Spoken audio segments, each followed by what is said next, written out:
My commander told me, don't shoot. But that kid was sitting on the bomb, and we had 30 seconds before we all died. My name is George, retired Delta Force operator. I don't want to tell this story, but I have to. Because the decision I made that night saved a child's life, but changed me forever. Syria, 2020. A bone-chilling February night. Our target, neutralize an IED manufacturing facility. Should have been a simple cleanup operation. Until I saw that kid. Delta 1, this is Commander Miller. Approach to target building authorized. Civilian casualty risk must remain 0. My commander's voice crackles through my earpiece, clear and final. I'm positioned on a rooftop, 150 meters out. Through my night vision scope, I scan the 3-story concrete building. Intel said it would be empty except for 4 bomb makers. Intel was wrong. Ground floor. A small figure sitting alone in what looks like a storage room. A child, maybe 8 years old. Thin, wearing an oversized jacket. And he's sitting cross-legged on the floor, directly on top of what my scope identifies as military-grade explosives. Crates of C4. Enough to level half the block. Sir, I've got eyes on a civilian. Child, he's in the blast zone. I whisper into my comm. Long pause. Static. Then, negative Delta 1. Intel confirms building is clear of civilians. Proceed as planned. I adjust my scope, zoom in closer. The kid isn't just sitting near the explosives, he's sitting on them. Like they're his furniture, his bed, his world. What would you do? When your orders say one thing but your eyes see another. Sir, I have positive visual on a minor, approximately 8 years old. He's in immediate danger. Delta 1, you are seeing shadows. Our intelligence is solid. No civilians present. You have authorization to engage. But I'm not seeing shadows. I'm seeing a child who probably doesn't even know he's sitting on enough explosives to kill everyone in a 2-block radius. The kid shifts position. He's cold. The movement makes the C4 crates creak underneath him. That's when I notice something else. The explosives aren't just storage. They're wired, connected to timers, multiple digital displays counting down in red numbers. We're not looking at an IED factory. We're looking at one massive bomb. And that kid is the unknowing trigger. Sir, the explosives are armed. Timers show, Jesus, 12 minutes. Copy that. All the more reason to move fast. Take the shot, Delta 1. My crosshairs center on the first bomb maker through a 2nd-story window. Easy shot. Clean sight line. But pulling that trigger means starting a firefight. And firefights mean chaos. And chaos means that kid dies. Do you know what it feels like to hold life and death in your trigger finger while looking at someone's innocent child? Delta 1, what's your status? 11 minutes on the timer. Sir, request permission to extract the civilian first. Negative. Delta 1, you are ordered to engage hostile targets immediately. We cannot risk operational compromise for unconfirmed civilians. Unconfirmed. As if this kid is some kind of mirage. I watch through my scope as the child pulls something from his pocket. A small toy car. Bright red. He starts rolling it around on the floor, making quiet engine sounds. He's just playing. Innocent. Alone. Probably doesn't even know his parents are gone. That's when the pieces click together. This isn't just a bomb factory. This is a trap. The bomb makers know we're coming. They've armed the building as one massive IED and left this kid as insurance. They know we won't risk a child's life. They're counting on our humanity. But here's what they didn't count on. Sometimes, the most human thing you can do is disobey orders. 10 minutes. Sir, I'm going in. Delta 1. You are directly ordered to hold position and engage from distance. Do not compromise the mission. I turn off my radio. What would you do? Follow orders that guarantee an innocent child's death? Or trust your instincts and risk everything to save a life that shouldn't be there? The descent from the rooftop takes 30 seconds. The alley behind the target building smells like garbage and fear sweat. 9 minutes. The building's rear entrance is unlocked. Inside, the smell hits me immediately. Diesel fuel, chemical accelerants, and something else that makes my stomach clench. The scent of explosives that have been recently armed. Sharp, metallic, wrong. I move through the ground floor corridor, my M4 carbine ready but safety engaged. Every step could trigger something. Every breath could be my last. But that kid is 40 feet away, and he's running out of time. 8 minutes. Through a crack in the storage room door, I see him clearly for the first time. Not through a scope, not through night vision. Just a child. Real. Human. Scared. He's not just cold. He's terrified. Tears streak down his dirty cheeks. He's clutching that toy car like it's the only thing left in his world that makes sense. How do you approach a child who's sitting on a bomb without causing panic? I tap gently on the door frame. He looks up. Our eyes meet. In that moment, I see my own son's face. Same age, same innocent eyes, same trust that adults will keep him safe. Hey there, I whisper in Arabic. What's your name? He wipes his nose with his jacket sleeve. Ahmad, he whispers back. Hi, Ahmad. I'm George. I'm here to help you. 7 minutes. He points to the floor beneath him, to the explosives. Bad men. They said if I move, my heart stops. They told him. They actually told this kid that if he moves, people die. They turned a child into a human trigger. What kind of monsters use a kid's natural desire to be good as a weapon? Ahmad, listen to me very carefully. Those bad men lied to you. You're not going to hurt anyone. But we need to move. Can you be very brave for me? He nods, but his grip on the toy car tightens. 6 minutes. That's when I hear footsteps overhead. Heavy. Multiple sets. The bomb makers are moving. They know someone's in the building. Ahmad, we're going to play a game, okay? We're going to pretend we're sneaking ninjas.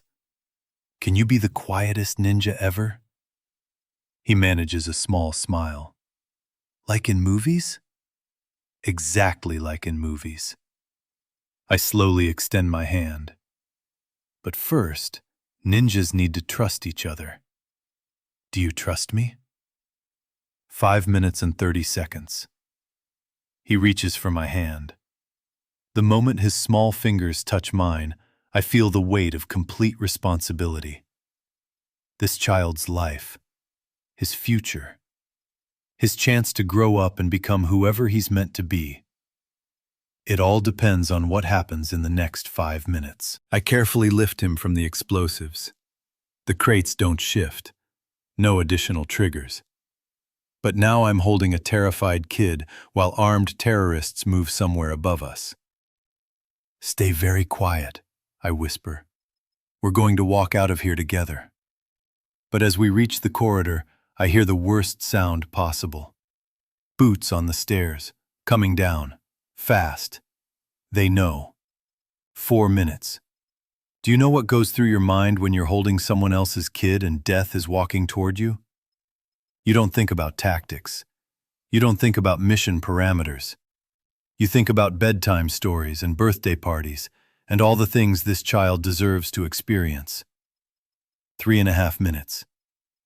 Ahmad, remember how ninjas can become invisible? He nods against my shoulder. Close your eyes and count to 100. Don't open them no matter what you hear. Can you do that? Will you stay with me? I promise I'll get you out of here. 3 minutes. I set Ahmad down behind a concrete support pillar. He closes his eyes tight and starts counting in whispered Arabic.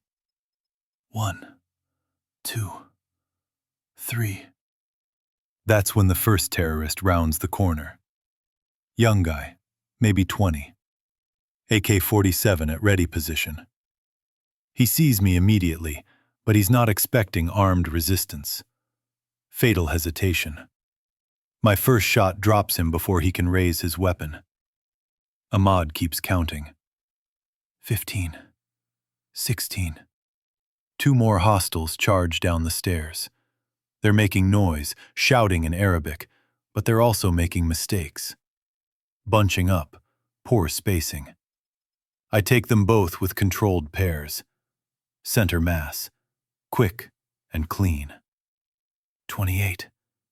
29. That's 3 down. Intel said 4 total. But Intel was wrong about the civilian, so it might be wrong about the numbers too. 2 minutes, 15 seconds. The 4th hostile doesn't come down the stairs. He's smarter. He's waiting for me to come to him, and he knows about the timer. 41. 42. Ahmad's voice is getting quieter. He's scared, but he's doing exactly what I asked. Being the bravest kid in the world, 1 minute, 45 seconds. That's when I hear something that changes everything. Laughing. Someone upstairs is laughing. Cold laughter of someone who thinks they've won. "American soldier," a voice calls down in English. "You want to save the boy? Come upstairs. But hurry. Timer shows 1 minute, 30 seconds. The 4th hostile isn't trying to fight me. He's trying to waste time. Keep me here until the bomb detonates. 67. 68. Ahmad's counting is steady, focused. He trusts me completely. 1 minute, 20 seconds. This is the choice. Save the kid and let the terrorist escape? Or chase the terrorist and risk Ahmad dying in the explosion? But here's what the terrorist doesn't know. I've already made my choice. The moment I saw a child sitting on a bomb, the mission changed. Success is getting Ahmad home alive. I scoop him up again. Keep your eyes closed, Ninja. We're almost done. 1 minute. The front door is 20 steps away. 20 steps to safety. 20 steps to get this kid far enough from the blast radius to survive. But as I reach for the door handle, I hear the click. The terrorist upstairs has a remote detonator. "Stop right there, American. You move 1 more step, I detonate early." 55 seconds. Ahmad is still counting. 94. 95. I'm trapped in the doorway. Can't go forward because he'll detonate. Can't go back because the timer will do it anyway. But here's what years of Delta Force training teach you. When you can't go forward or backward, you go up. Ahmad, hold on tight. We're going to fly. 50 seconds. If I can get to the 2nd floor, I might be able to punch through to the roof. Get us high enough to survive the blast. I sprint for the stairs, taking them 3 at a time. Ahmad clinging to my back like his life depends on it. 40 seconds. The terrorist is waiting at the top of the stairwell. He's got the detonator in one hand and an assault rifle in the other. Young. Desperate. "You cannot save him," he says in broken English. "Boy dies. You die. Everyone dies." 35 seconds. "Ahmad, remember what ninjas do when they fly?" 99. 100. He opens his eyes for the first time since I picked him up. "They land safely," I tell him. "No matter what." 30 seconds. The terrorist raises his rifle. I don't have time to set Ahmad down. Don't have time to draw my weapon. Don't have time for anything except pure instinct. I throw myself sideways, shielding Ahmad with my body as the terrorist fires. The bullets tear through the air where we just were. But my momentum carries us through an open doorway, toward a window. 25 seconds. Second-story window. Probably a 15-foot drop to the alley below. Survivable for me. But Ahmad weighs 30 pounds and has the bone density of an 8-year-old. Ahmad, trust me one more time. Close your eyes and count to 10. Will it hurt? 20 seconds. The terrorist appears in the doorway behind us, rifle raised. It might hurt for a little bit, but then we'll be safe, I promise. 15 seconds. I wrap my arms around Ahmad, turn my body so I'll hit the ground first, and launch us through the window. Glass explodes around us. Cold night air rushes past. For a split second, we're flying. Really flying. 10 seconds. I hit the alley pavement hard. My left shoulder pops, ribs crack. But Ahmad lands on top of me, cushioned by my body and my gear. 5 seconds. Run, Ahmad. Run toward the street. Don't look back. He scrambles to his feet, looks back at me lying broken in the alley. Go! I shout. 3 seconds. Ahmad runs, fast as his little legs will carry him, clutching that red toy car. 2 seconds. I try to get up. My legs won't work right. 1 second. The building explodes. The blast wave hits like a solid wall. Concrete and steel and fire erupting in every direction. But Ahmad is already 50 feet away, running toward the street, toward safety, toward life. The shrapnel that should have killed him passes over his head. The fire that should have consumed him burns behind him. The blast wave just pushes him forward, faster. When the dust settles, I see him at the end of the alley. Alive, whole, safe. He turns back and waves at me. Not scared anymore. Just a kid saying goodbye to someone who kept a promise. The medics find me 40 minutes later. Broken ribs, fractured vertebrae, punctured lung, but alive. They also find 3 dead terrorists in the rubble. The 4th one, the one with the detonator, didn't make it out either. But a little boy named Ahmad did. And that's what matters. The official report lists the mission as successful. Target neutralized. No civilian casualties. Explosive threat eliminated. What it doesn't mention is that I disobeyed direct orders to save a child's life. It doesn't mention that sometimes the most important victories happen when you choose humanity over strategy. I never saw Ahmad again, but 6 months later, I got a package with no return address. Inside was a hand-drawn picture of 2 stick figures, one big, one small, both smiling. At the bottom, written in crayon, "Thank you, Ninja George." And tucked in the corner was a small red toy car. Do you know what courage really is? It's not following orders. It's not completing missions. It's not being fearless. Courage is looking at a scared child and deciding that his life matters more than your career. It's choosing to trust your heart when your training says otherwise. That night changed me. Not because I saved a life.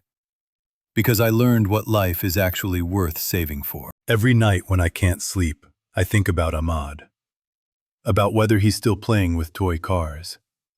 About whether he remembers the ninja who kept his promise. And every morning, I look at that red car on my nightstand and remember. Sometimes, the most important thing you can do is refuse to let innocence die on your watch. The real question isn't whether you can follow orders when it matters. The real question is whether you can break them when something more important is at stake.